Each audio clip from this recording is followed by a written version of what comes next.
থেকে অসংখ্য প্রতিষ্ঠান বাংলাদেশে তাদের নামের আগে হালাল শব্দ যুক্ত করতে বাধ্য হবে। ইনশাআল্লাহ আমরা সেই পথে হালাল জমিতে নিয়ে যাবো। ভাইরা, আপনারা অনেক কষ্ট করে এখানে এসেছেন, অনেক প্রত্যাশা আমাদের কাছে। আমরা আমাদের প্রত্যেকটি কথা ইনশাআল্লাহ আল্লাহর উপরে ভরসা করে বলছি, আমরা প্রত্যেকটি কথা ইনশাআল্লাহ রক্ষা করব। আপনারা আমাদের জন্য দুটি কাজ করবেন, এক দোয়া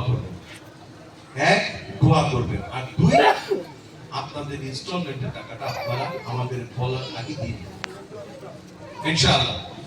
যদিও আমরা কিছু রিমাইন্ডিং এর ব্যবস্থা আপনাদের জন্য রাখছি, অনেকে কাজে যাবে ভুলে যেতে পারে, এই জন্য আপনাদের রিমাইন্ডারের ব্যবস্থা রাখবেন। আর সর্বশেষ একটা ধন্যবাদ না দিলেই নয়, আমাদের ম্যানেজিং কমিটি বা আমাদের ম্যানেজমেন্টে যারা আছে তারাই এই প্রতিষ্ঠানটাকে এখানে নিয়ে এসেছে, বিষয়টি এমন নয়।